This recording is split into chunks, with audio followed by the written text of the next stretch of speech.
할렐루야. 얼굴을 보면 알겠지만 좀 힘든 시간들을 보내고 있습니다. 이번 주 기도 중에 하나님께서 그런 음성을 저에게 들려주셨어요. 원하는 것을 얻기 위해서는 원하지 않는 시간들을 겪어야 되는 거죠. 정말 하고 싶은 일을 하기 위해서는 하고 싶지 않는 그 과정을 겪어야 되는 거, 이것이 참 고통스럽고 힘든 일입니다. 원한다고 하고 싶다고 바로 하나님 주시지 않더라고요. 오늘 느헤미야 10번째 시간입니다. 함께 일하고 함께 살아가라 라는 제목으로 하나님 말씀 증거하겠습니다. 최근에 우리의 시선을 끈 두 사건이 있습니다. 서울의 특수학교 건립을 둘러싼 분쟁입니다. 그리고 또 하나는 부산의 여중생 폭력 사건, 10대 강릉에서도 있었죠. 남학생들도 아니고 여학생들이 폭력을 가한 사건이죠. 특별히 장애인을 위한 특수학교가 지역에 세워질 때 집값이 떨어진다는 등의 이유로 주민들이 피켓을 들고 거리를 나와서 항의 시위를 했습니다. 이것을 해결해야 될 국회의원들은 표를 의식해서 학교 부지를 다른 목적으로 활용하겠다는 제안을 했지만 더 문제를 어렵게 만들어 버렸습니다. 장애인의 부모는 자신들이 죄인이라면서 주민들 앞에 무릎을 꿇고 학교 건립에 제발 동의해 달라고 빌었어요. 그 비는 동안 일부 주민들은 상처받은 이 장애인 부모들에게 쇼하지 말라고 비난을 합니다. 쇼하지 마. 그렇게 한다고 누가 들어줄 것 같아? 여론이 이렇게 비등해지자 그동안 이 문제를 직접 해결해야 될 교육청은 눈치만 보고 있다가 뒤늦게 특수학교 건립에 양보할 수 없다 이렇게 나섰습니다. 또 아이들을 교육을 담당하는 그동안 아이들의 인권을 위해서 목숨을 건다고 했던 전교조, 교청들은 지금까지 아무 목소리를 내지 않고 있습니다. 이와 같은 사회 현상에 대해서 2017년 9월 14일자 목요일 중앙일보 사설에서 서울대 철학과 김기현 교수는 이렇게 높여갑니다. 참으로 볼품없는 근본 없는 사회의 모습이다. 경제적 통계가 선진국 진입을 목적에 두고 있다는 착시 현상을 일으키는 동안 우리 사회의 공동체 의식은 따라오지 못하고 오히려 상생보다 적자 생존에 매몰된 야만의 상태로 뒷걸음질 치고 있다. 물줄기를 되돌리기 위해서 먼저 정신적으로 피폐한 우리의 현 주소를 인정하자. 주머니는 조금 두툼해졌지만 타인은 물론 약자에게조차 인색한 품위 없는 졸부의 수준에 우리가 머물러 있음을 인정하자. 그리고 돈 이야기, 정치 이야기하는 시간의 일부라도 떼어내어 우리가 꿈꾸는 사회가 어떤 모습인가 이야기를 시작하자. 도대체 우리가 꿈꾸는 사회는 어떤 사회인가? 우리가 무엇 때문에 살아가고 있는가? 정치인들이 주장하는 것, 또 학자들이 주장하는 것, 도대체 어떤 사회를 만들려고 이런 이야기들을 하는가? 지금까지 폭로된 바에 의하면 그런 거 없다는 거죠. 전부 다 자기 유익과 자기 중심적이라는 거예요. 학교를 건립하는데 자기 땅값이 아파트값이 떨어질까봐 자기 손해볼까봐 학교가 들어와서는 안 된다는 거죠. 우리가 꿈꾸는 사회가 어떤 모습인가 이야기를 좀 해보자는 거예요. 그런 그림이 있어야 어떤 인재를 육성할 것인가에 대한 그림을 그릴 수 있고 복지를 위해 자원을 어떻게 배분할 것인가에 대한 그림도 나올 수 있다. 합의된 그림이 없으니 갈등은 증폭되고 적자 생존의 척박한 문화가 횡행한다. 한마디로 말하면 함께하는 사회, 함께 울고 함께 웃는 사회를 만들자는 것입니다. 이 김기현 교수가 주장하는 것은. 그런 사회가 되어야 한다는 거죠. 오늘날 교회도 마찬가지죠. 오늘 우리 교회가 꿈꾸는 교회는 어떤 교회인가? 함께하는 교회. 함께 기도하고 함께 웃고 함께 우는 교회. 이게 예수님께서 이 땅에서 제자들에게 부탁하신 말씀입니다. 함께 전도하라. 함께 기도하라. 함께 모여라. 그러면서 김기현 교수는 개인의 권리에 대한 의식은 점차 강화되어 가면서 심지어는 업무 시간 이외의 업무 지시를 받지 않을 권리, 인터넷상에서 잊힐 권리 등으로 범위를 확대해가고 있다는 거예요. 개인의 권리는 점차 확대되어 가고 있으면서 권리는 개인의 존중과 관계되어서 존중받아야 되는데 문제는 그렇지 않다는 거죠. 내 개인의 권리를 주장하면서 다른 사람의 권리는 침해한다는 거예요. 문제는 개인의 권리 주장과 공동체 의식의 조화다. 이렇게 말하고 있습니다. 나의 권리만큼 타인의 권리를 존중하고 사회적 약자가 소외되지 않도록 최소한의 온기를 유지하자. 이런 주장을 했습니다. 오늘날 천국 공동체인 교회 안에서 지옥을 경험하는 이유가 무엇입니까? 작은 천국 공동체 아닌 교회에서 세상을 경험하는 이유가 무엇입니까? 세상의 이런 논리가 교회 안에서 똑같이, 아니 더욱 강하게 작용하기 때문입니다. 개인의 권리를 주장하고 강조하면서 다른 사람의 권리, 공동체의 권리는 철저히 무시한다는 거죠. 내 권리를 주장하는 그 주장 이면에는 다른 사람과 공동체의 권리도 있다는 것을 우리는 잊어서는 안 됩니다. 그래서 합의가 중요한 것입니다.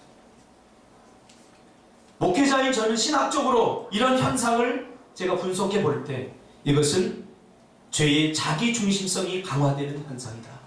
이렇게 저는 말하고 싶습니다. 죄의 자기중심성이 강화되어버리면 자기 권리, 자기 자유는 주장하면서 다른 사람의 자유, 다른 사람의 권리는 쉽게 생각해버립니다. 이제는 모든 것의 중심이 다 자기가 되어버리고 내가 되어버린, 우리가 팀 켈러가 말한 내가 신을 만들어가는 세상에 우리가 살아가고 있습니다. 내가 있은 다음에 그 다음에 교회가 있고 내가 살고 난 다음에 교회가 있다. 이것은 현실적으로 가능한 이야기지만, 가능한 말이지만 성경적으로는 있을 수 없는 말이에요. 그러나 누가 이렇게 말한다고 해서 거기에 토를 달 사람은 한 사람도 없습니다. 우리는 냉철한 현실을 살아가고 있기 때문이죠.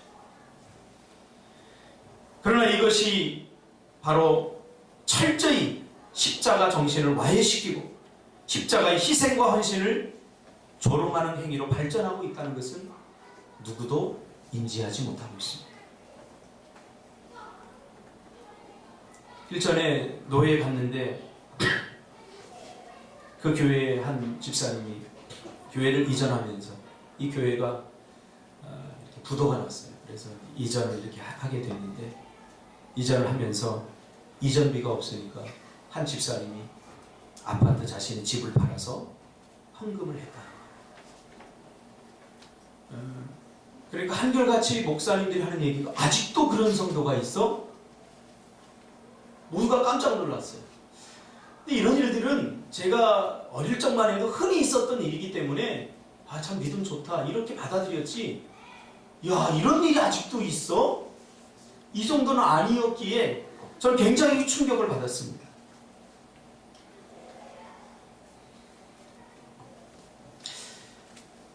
제가 목회를 하다가 제가 제 차 1118 차가 이제 더 이상 쓰지 못하게 돼서 차를 바꿔야 되는데 그때 개척촉이고 월세도 못 내고 참 힘들었어요. 근데 다행히 그때 우리 청년 지금 집사님들이 대학생이었죠. 한 달에 10만원, 5만원 용돈 받아 살아가고 있었는데 이 청년 집사님들이 교회 차를 샀어요. 차를 사서 이제 계약을 할 단계가 됐는데 십시일반을 한 거죠. 본인들이 5만원도 내고 10만원도 내고 이렇게 해서 교회 차를 이제 사게 됐는데 한 집사님, 그 소식을 들은 한 집사님이 저를 찾아와서 이런 얘기를 합니다. 청년들이 이렇게 차를 사는데 우리들의 입장은 뭐냐? 그러니 당분간은 차를 안 샀으면 좋겠다. 청년들이 이렇게 헌신하면 우리들은 소외되지 않느냐. 그러니 차는 당분간 안 샀으면 좋겠다. 제가 이해를 합니다. 그 마음의 심정을 이해를 합니다. 제가 그 이야기를 듣고 좀 많이 힘들었어요. 본인이 타던 차를 내놓으면서 그러면 제가 말을 안 하겠는데, 지금 청년들도 뭐 전부 다 뭐 오케이 하고 했겠습니까? 교회 차가 없으니까 이제 어쩔 수 없이 해야 되는구나. 그래서 하는데, 야, 참 잘한다. 박수를 쳐주고 격려를 해주고, 우리가 못하는 거 너희들이 하는구나. 그럼 칭찬을 해줘도 못마땅할 일인데, 그러면 어른들의 입장은 어떻게 되겠습니까?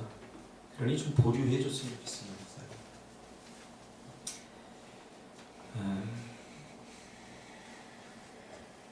요즘 교회에 더 헌신하지 못해 안타까워하는 사람들 찾아보기 힘든 것 같습니다. 이런 현상들이 교회 공동체 약화 현상을 만들어가고 있습니다. 성경에는 함께라는 말이 정말 많이 나옵니다. 함께. 임마누엘. 하나님이 우리와 함께 하신다. 근데 이 말을 깊이 묵상해 보는 사람은 그렇게 많은 것 같지 않습니다. 이제 신앙생활을 한 5년 이렇게 지나면 이제 말씀을 읽는 수준이 아니라 이제 묵상의 세계로 들어가야 됩니다. 말씀에 나오는 하나의 단어, 하나의 문맥, 하나의 스토리를 가지고 우리가 깊게 묵상하는 그런 단계로 넘어가지 않으면 신앙은 절대 성장하지 않습니다. 임마누엘을 한번 묵상해 보세요. 무슨 뜻입니까? 하나님이 우리와 함께 하신다는 말이에요. 함께 하고 싶다는 말이에요. 우리를 혼자 내버려 두지 않고, 널 외롭게 내버려 두지 않고 하나님이 함께 하시겠다는 거예요. 어떤 한 개인뿐만 아니라 두세 사람이 모인 그곳에 내가 함께 하겠다는 거예요. 너희와 함께 살고 싶다는 거예요. 함께 일하고 싶다는 거예요. 함께 기도하고 싶다는 거예요. 신앙생활의 핵심은 바로 공동체성입니다. 그래서 우리가 신앙생활을 하면서 제일 먼저 배워야 될 것이 있는데, 그게 뭐냐면 공동체식을 배우지 못했다면 신앙생활은 헛한 것입니다. 성경을 잘못 이해한 것입니다. 하나님께서는 이스라엘 백성들을 공동체로 부르셨어요. 한 개인 따로 부르신 것이 아니라 그 개인을 부를 때조차도 공동체 헌신을 위한 공동체적 부르심이지 한 개인 복 주시기 위하여 부르신 게 아닙니다. 아브라함도 이스라엘 공동체를 위하여 부르신 것이죠. 그렇다고 한다면 우리가 하나님의 마음을 분명히 읽을 수 있지 않겠습니까? 내 권리, 내 자유를 그렇게 강조하면서 남의 권리, 공동체의 자유 때문에 다른 사람의 권리나 자유는 철저히 짓밟는 것은 이것은 있을 수 없는 일이죠. 토요일날 굉장히 목회자들한테는 힘든 시간입니다. 좀 쉼이 필요한 시간이죠. 주일을 준비해야 되기 때문에. 근데 제가 이제 청년사회가 하다 보니까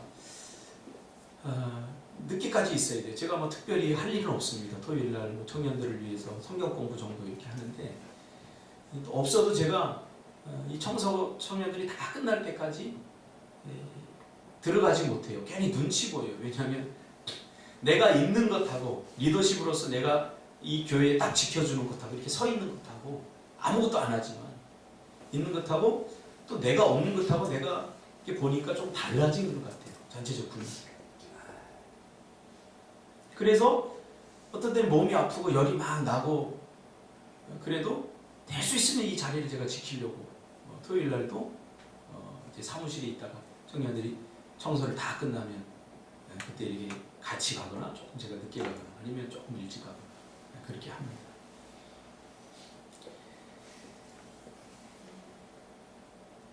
공동체십이라는 것은 일 중심이 아니라 관계 중심이라는 겁니다. 깍쟁이처럼 자기 일만 딱 하고 다른 사람의 일을 무관심한 것은 천국 공동체 삶이 아니죠. 하나님은 이스라엘을 개인으로 부르지 않고 공동체로 부르셨다는 사실입니다. 나만 부르신 것이 아니라 우리 모두가 함께 부름을 받았다는 거죠. 그래서 내 마음에 죄가 장성하고 공동체 안에 죄의 분위기가 확산되면 일단 공동체성이 약화됩니다. 그래서 목사들이 그 교회 공동체에 대해서 관심을 갖는 이유가 바로 그거예요.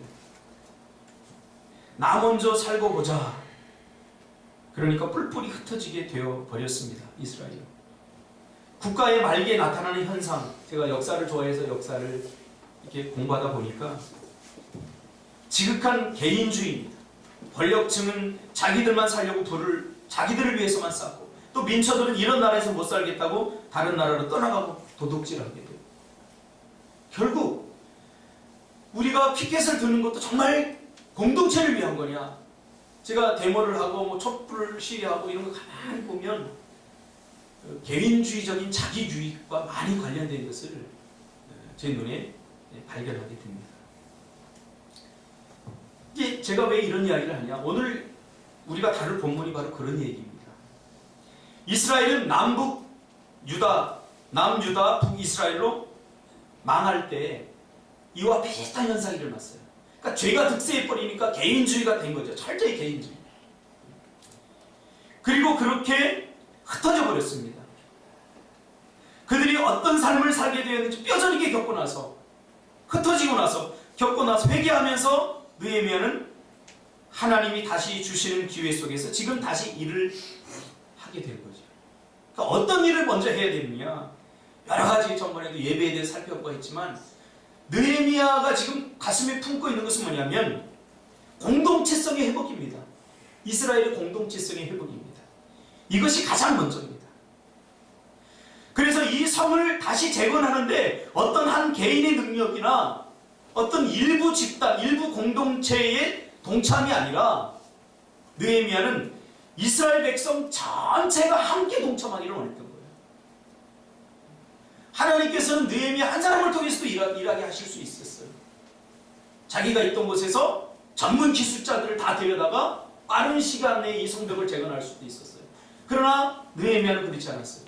또 품삯을 주면서 전문적 기술자를 따로 고용해서 이 성벽을 재건할 수도 있었어요. 그러나 그렇지 않았어요. 이스라엘 백성들이 무슨 성사 없는 기술이 어디 있었겠습니까? 느헤미야는 이 성을 재건하는데 이스라엘 백성 전체가, 모든 사람이 다 동참하기를 원했던 거예요. 그것이 하나님의 마음이거든요. 하나님 나라의 주인공이 아닌 사람이 어디 있고 하나님 나라에서 필요하지 않는 사람이 어디 있겠습니까? 모두가 주인공이고 모두가 필요합니다.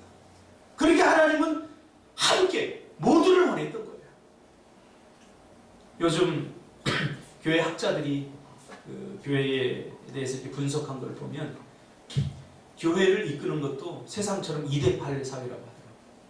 소수 20%만 일한다는 거예요. 근데 이것도 저는 많은 것 같아요. 2대8 사회라고 그래서 앞에서 이끄는 20%가 나머지 80%를 먹이는 사회, 이런 논리 아닙니까? 근데 교회에도 그런 세상적인 논리가 그대로 적용이 됩니다. 제가 배세환 집사님 아버님 교회가 좀 크지 않습니까? 제가 물어봤어요. 그랬더니 목사님, 우리 교회도 마찬가지예요. 모두가 다 함께 일하는 게 아니라 교회 앞에서 일하는 사람은 그렇게 많지 않아요. 그리고 교회가 커서 정말 모두가 다 함께 일하는 그런 교회인 줄 알았는데 그렇지 않더라고요. 세상에 이런 논리가 교회 안에 들어보니까 교회가 심각하게 약화 현상이 일어납니다. 우리가 다루었듯이 이미 과거 가나안 전쟁에서도 하나님께서는 아주 작은 싸움인데도 불구하고 이스라엘 백성 전체가 참여하기로 했어요. 아니 한 300명쯤 가도 이길 것 같은데 하나님은 수십 명의 이스라엘 백성들을 다 그 전쟁에 동참시키는 거예요. 왜 그랬을까요? 다 이유가 있죠. 하나님의 그 일하심을 모두가 보기를 원하는 거죠. 함께 동참해서. 오늘 본문에도 보니까 이 성벽 재건에 함께 동참했던 사람들을 일일이 열거하고 있습니다. 구약에 두 번의 위대한 개혁에 대한 이야기가 나옵니다. 구약 성경에 보면. 하나는 요즘 새벽에 우리가 살펴보는 열왕기하에 나오는 요시야의 개혁입니다. 요시야 왕, 8살의 왕이 된 요시야 왕, 18년 후에 위대한 개혁을 하죠. 그리고 느헤미야의 개혁입니다. 근데 이 두 개혁은 아주 뚜렷한 차이가 있습니다. 어떤 차이가 있냐면 요시야의 개혁은 정말 요시야라고 하는 탁월한 한 왕에 의해서 주도된 개혁입니다. 근데 문제가 뭐냐면 요시야가 죽고 나자 개혁이 시들시들해진다는 거예요. 주도했던 그 한 사람이 죽고 나자 개혁이 거기서 끝나버려요. 근데 느헤미야의 개혁은 뭐냐면 저변에 확대된 개혁입니다. 모든 사람들이 다 동참했기 때문에 느헤미야가 그 땅을 떠났음에도 불구하고 이 개혁은 계속해서 지속됐다는 거죠. 그리고 이게 중요한 거예요. 이게 견고함입니다. 한 사람이 죽어도, 한 사람이 없어져도 여전히 다른 사람이 그 몫을 해낼 수 있는, 이것이 강함입니다. 이것이 견고함입니다. 그래서 한 공동체보다 강한 개인은 없다. 뭐 그런 말도 많이 쓰이지 않습니까? 저는 유독 스포츠를 구기 종목을 좋아합니다. 함께 하는 종목, 혼자서 하는 종목보다는 함께 하는 종목을 좋아합니다. 저도 테니스도 해보고 배드민턴도 쳐보고 했는데 재미는 있어요. 근데 오래 못했어요, 제가. 근데 지금까지도 꾸준히 제가 하는 게 뭐냐면 이 구기 종목들을 제가 좋아합니다. 구기 종목은 뭐든지 다 좋아해요. 농구 빼고. 제가 키에 한계가 있기 때문에 농구는 별로 안 좋아하고. 어제도 사실은 우리 청소년 대표 축구 게임이 있어가지고 제가 파주 청년들하고 같이 가서 보고 왔어요. 거기 보면 그 나라라 슛돌이에서 나왔던 이강인이라고 지금 발렌시아 세계적인 명문 클럽에 가서 지금 주가가 가장 높아요. 세계적으로. 그 또래에서 지금 제일 몸값이 잘 나가는 선수가 됐는데 이렇게 축구 경기를 하는 거 보니까 잘하는데 혼자서는 축구는 안 되더라. 오히려 그 선수가 빠지니까 팀이 전체적으로 조화를 이루어서 잘 되는 것을 제가 봤습니다. 함께 하는 것이 중요하죠.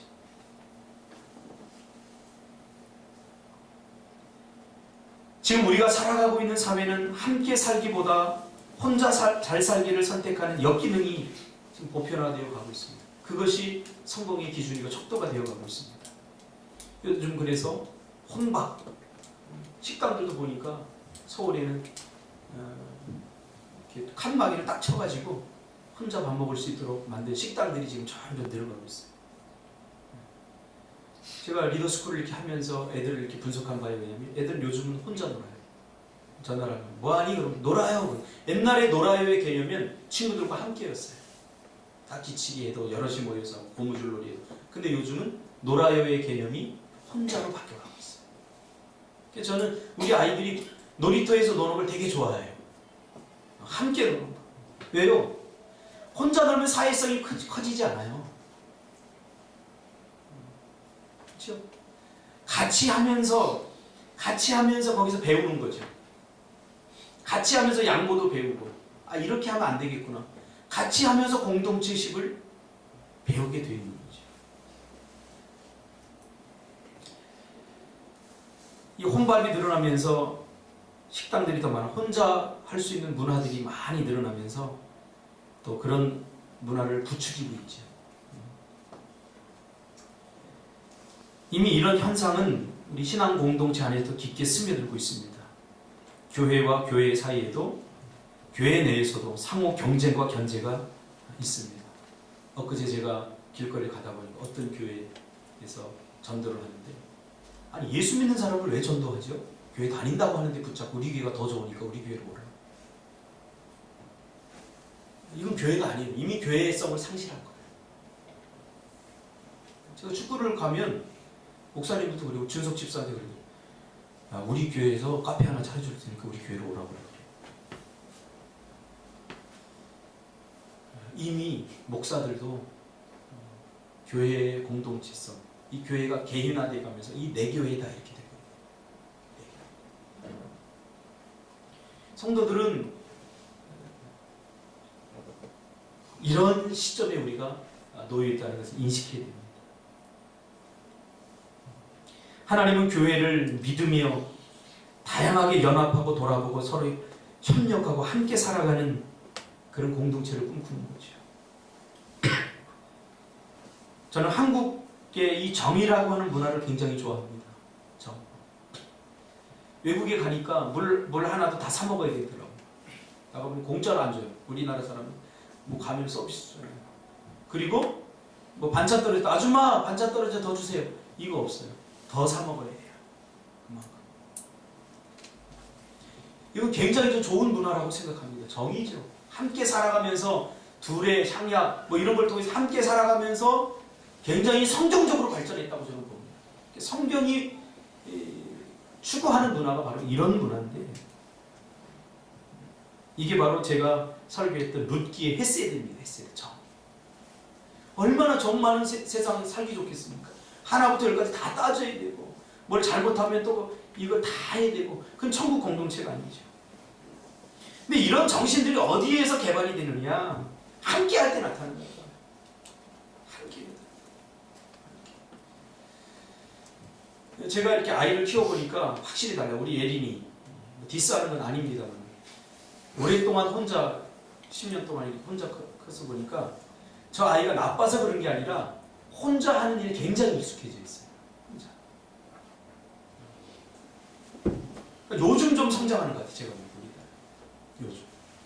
근데 우리 예담이하고 예원이는 둘이 크면서 아유 매일 싸워 죽겠어요. 매일 싸워. 그러면서 양보를 배우고 그러면서 인생을 배우는 것 같아요. 아주 싸우기도 매일 싸우고 툭하면 자기만 사랑해달라고 그래요. 근데 그러면서 배우는 것 같아요. 함께해야 학습이 일어납니다. 신앙생활도 마찬가지입니다. 함께 일하고 함께 살아가는 것이 천국 공동체가 꿈꾸는 세상이에요. 교회가 그리는 그림이고 하나님께서 원하시는 그런 세상입니다. 근데 함께 할 때 반드시 기억해야 되는 것이 있습니다. 자신이 해야 될 의무와 책임을 다해야 되는 겁니다. 오늘 본문에 보면 그게 나오죠. 함께 하기 때문에 누군가 다른 사람이 하겠지 하는 순간 지옥으로 변해버립니다. 자기의 역할, 자기의 책임 자기가 해야 됩니다.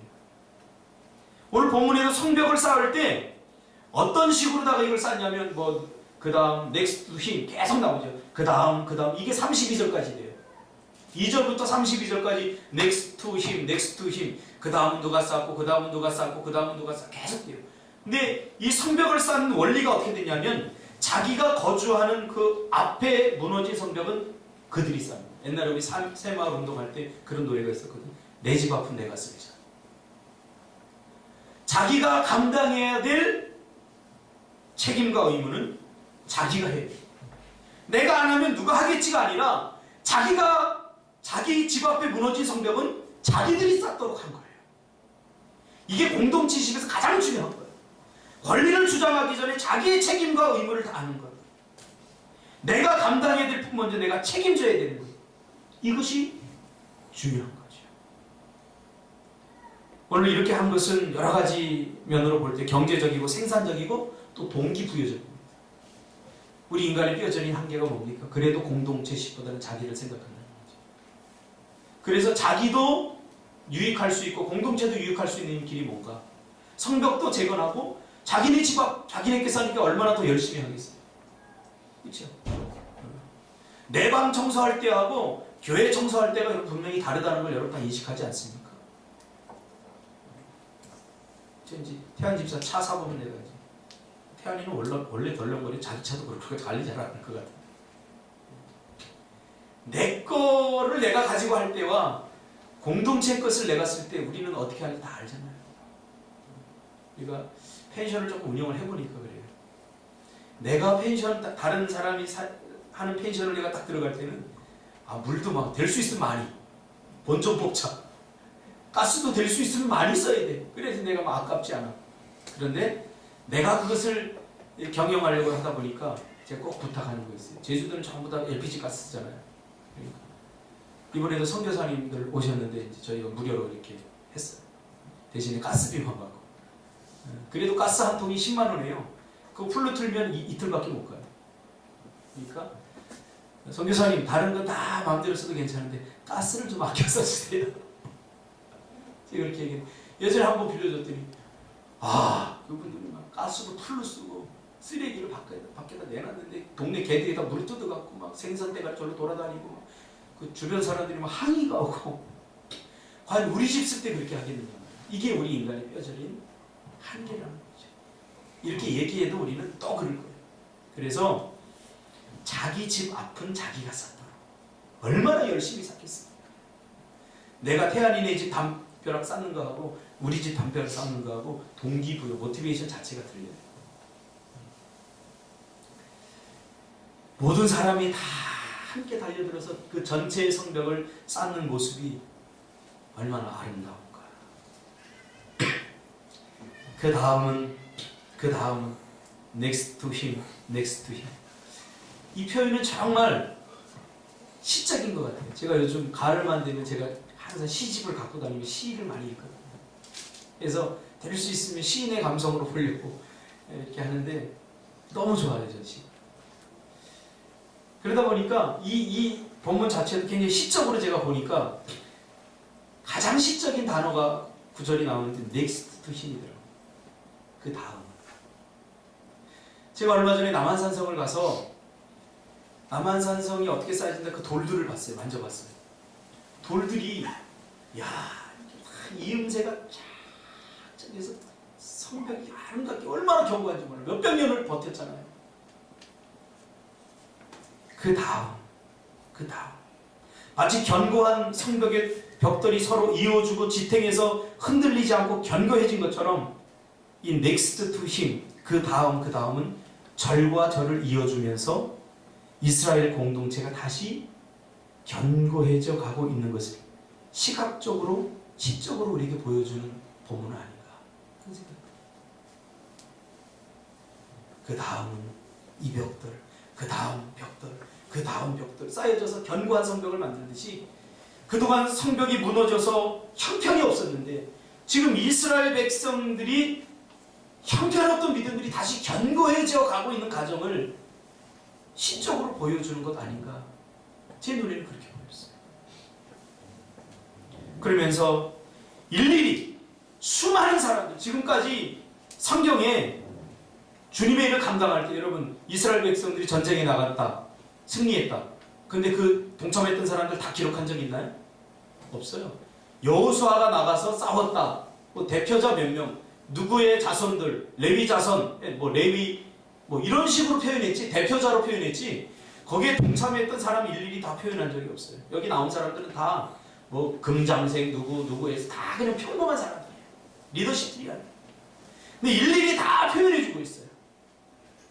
이것은 하나님에게는 그 일이 어떤 일이든 한 사람 한 사람 다 소중하고 특별하다는 것을 우리에게 말해주고 있는 거죠. 큰 일을 했다고 해서 하나님 큰 일을 한 사람만 기억하는 게 아니라 동참한 사람 모두를 다 기억하고 있다는 거죠. 목회를 하면서 가장 뿌듯하고 힘이 날 때가 바로 그때입니다. 함께 해줄 때. 어디든지 어디를 가든 무엇을 하든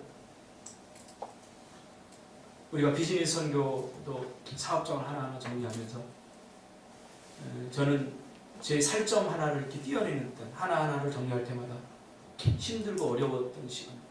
지난 몇 달 동안 제가 굉장히 힘들었어요. 가을 낙엽처럼 뭔가 자꾸 떨어지는 것 같아요. 자꾸 뭔가 상실되는 것 같은 느낌을 제가 많이 받았어요. 왜? 그것들이 어떻게 세워졌는지 전 잘 알기 때문에. 밖에서 붕어빵을 부었죠. 참 쪽팔리고 창피한 목사가 붕어빵을 이렇게 굽는데 동네 사람들이 다 다니면서 보잖아요. 목사가 목회를 하고 왜 붕어빵을 굽을까요? 이유가 있었어요. 다 용기들이 없어서 나라도 해야 내가 보여줘야 저들이 하거든요. 붕어빵을 내가 구운 거예요. 이 근처에 목사님들이 지나다니면서 저를 보면서 비웃어요. 비웃는지 아닌지 내 눈에 그렇게 비친지 모르겠지. 저럴 시간에 성경이나 한 잔 더 보지 뭘 붕어빵을 굽고 있어. 그렇게 시작된 비즈니스 선교가 요 밖에서 또 우리가 와플을 불 때는 온 상가 사람들이 들고 일어나서 반대를 했죠. 왜? 자기네들 유익이. 사실 우리가 상가를 살렸어요. 그리고 자기네들 이 주차선을 공짜로 쓰는데 우리는 월 20만 원씩 내고 썼거든요. 대한집사 참 대단해요. 2층 상가 모든 사람들이 연합해서 그 떡볶이집 내지 못하도록 방해를 했어요. 여러분 잘 모르시죠? 매일 와서 방해하고 매일 힘들게 하고 매일 귀찮게 했어요. 그걸 1년 동안 버텨요. 둘이서. 전보람 여자들 오죽하면 나도 가기 싫더라고요. 또 가면 와서 또 치는 소리하고 뭐 하고 이러니까 오죽하면 나도 가기 싫은데 저 둘이서 버텨내는 거예요. 함께 버텨준 사람이 있었기 때문에 제 목회가 참 할만하다 그런 생각을 했어요. 그것뿐입니다. 뭐 이렇다 말할 수 없는 함께한 사람들이 있었기 때문에 이게 가능한 일이죠. 여러분 중에 누가 어느 한 사람 오해하지 마세요. 나는 우리 꿈틀교회를 위해서 아무것도 한 일이 없어. 그래 부끄러워. 아닙니다. 제가 보기에는 다 나름대로 저에게 너무나 소중한 분들이었다. 하나님 앞에 요즘 이제 마무리를 하면서 기도하면서 다 그렇게 기도합니다. 여러분 중에 어느 누가 한 사람 소중하지 않았던 사람이 없어요. 다 하나님 나라에 무너진 이 견고한 성벽을 세우기 위해서 다 소중해요. 제가 정리하면서 지금까지 왔던 사람들 교족부를 다 해주셨어요. 이분은 정말 내가 힘들 때 하나님이 이렇게 보내주셔서 나를 위로해 주셨어요. 어떤 분은요 정말 6개월 동안 월세를 못 내고 이건 진짜 고통스러워하는데 어떤 분이 오셔서 제가 교회를 정하지 못해서 11조를 그동안 1년 동안 모아놨는데 제가 이 교회에다 드리겠습니다 하고 500만 원을 갖고 잠깐 있다 갔지만 잊을 수가 없어요. 어느 누구 한 사람 잊을 수 없어요. 뭐 이 교회가 박 목사가 있어서 존재하는 거 아닙니다. 여기 그냥 참여만 해. 우리 주일날마다 와서 자거든요. 제가 알아요. 내가 주일 안 쳐다봐요. 그래도 소중해요. 저한테 너무너무 소중해요. 너무너무 소중해요. 솔직한 심정. 어느 누구 한 사람은 소중하지 않는 사람 없어요. 왜? 하나님이 다 기억해요. 저러다가 성장하는 거예요. 제가 깜짝 놀란 게 있는데 사랑의 교회 제가 홈페이지에 들어가서 보다 보니까 제가 주일학생 때 지독하게 저를 괴롭혔던, 나중에 너 보면 내가 너 복수할 거야 이렇게 지독하게 괴롭혔던 놈이 사랑의 교회 부목사가 된 거예요. 할렐루야. 제가 전도한 놈이 그래서 전도해놓고 후회해보기는 처음이에요. 지금. 권진우라고. 여러분 사랑의 교회 부목사 쳐보세요. 권진우 있어요. 내가 전도해놓고 얼마나 이 교사를 속속이고 힘들게 하는지 괜히 전도했다고 내가 후회했던 놈이에요. 근데 괜히는 없더라고요. 그 내 생각이지 하나님 나라에 다 소중히 여기는 사람. 누구 소중하지 않은 사람이 없다는 걸 오늘 본문을 통해서 우리에게 보여주고 있지. 그 다음 바로 여러분이에요. 준석 집사의 벽돌이 쌓이지만 그 다음 또 벽돌이 누가 쌓여져. 뭐 벽돌 큰 거 하나 있으면 무너지기 더 쉬워요. 촘촘하게 이 남한산을 가보니까 크지도 않아요. 크지도 않은 그 벽돌들이 촘촘하게 박혀서 몇백 년을 견딘 거예요. 느헤미야의 이 개혁의 위대함은 모든 사람들이 함께 다 동참했던 거죠. 미얀마 선교도 마찬가지, 제주 선교도 마찬가지. 이번에 우리가 제주대 꿈틀학교를 지금 구입하는 것도 아직 다 해결 안 됐습니다. 저는 지금 2중 3중 계속 전화 와요. 어제도 시달렸어요. 제발 받고 싶지 않은 전화를 계속 받아요. 힘들고 어려워요. 그래도 혼자 해서 못했을 거예요. 함께 하니까 가야지. 자기가 할 수 있는 선에서 하고 싶은 것만 하면서 그것을 희생과 헌신이라고 말하면 안 됩니다.